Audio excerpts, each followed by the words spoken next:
আবু জাহিল্লার লোকেরা আটকাইয়া বলে, সুমাইয়া রে, তুই আর তোর সন্তান কালেমা পড়ছত, আমরা সন্ধান পাইছি।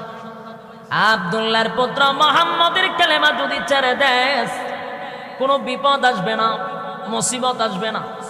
আর আব্দুল্লাহর পুত্র মুহাম্মদের কালেমা যদি পড়স, তাহলে ওয়াদা দিলাম একজনও জীবিত রাখবো না। সুমাইয়া বলেন, ঈমান আনছি, কোনোদিন ছেড়ে দিব না। আবু জাহেলের নির্দেশে মার সন্তানকে গাছের সঙ্গে বেঁধে দিল, একের পর এক নির্যাতন করতে লাগলো। বলুন, কালেমা ছেড়ে দিছে। সন্তানের উপরে একের পর এক আঘাত। কিন্তু কেমন মা ছিল, সন্তানকে ডাক দিয়া বলে, বাবা রে, জীবন যদি চলে যায় জীবন পাবি, কিন্তু ঈমান চলে গেলে ঈমান পাবি না। মা সন্তানকে শিখা, সন্তান নির্যাতনের আঘাতে আঘাতে ঈমান ছেড়ে দিবি না বাবা।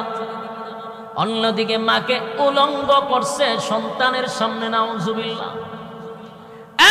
শিষ্য সন্ত্রাস আবু জাহেলের নেতৃত্বে উলঙ্গ কইরা সুমাইয়ারে নির্যাতন করতে লাগলো। এক পর্যায়ে ঈমানের পরীক্ষা দিতে গিয়া আবু জাহিল্লা বর্ষা মাইরা লজ্জা স্থানের মধ্যে আঘাত করার সাথে সাথে সুমাইয়া শাহাদাত বরণ করছে। ইসলামের সর্বপ্রথম মহিলাদের মধ্যে শাহাদাত বরণ করে সুমাইয়া রাদিয়াল্লাহু তাআলা আনহা। নারায়ে তাকবীর, নারায়ে তাকবীর। দিন ইসলাম, দিন ইসলাম জিন্দাবাদ, জিন্দাবাদ। সুমাইয়ার ঈমানের আলো। সম্মানিত সুধী, দিলের কান লাগায় শুনেন, আবু জাহিল্লার হাতে শহীদ হইল, ঈমান ছাড়ে নাই। একের পর এক নির্যাতন, একের পর এক নির্যাতন।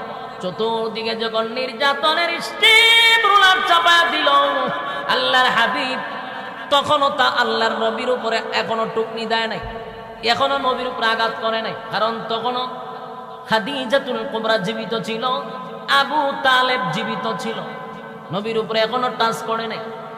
একটা সময় খাদিজাতুল কুবরা দুনিয়ার থেকে বিদায় হয়ে গেল।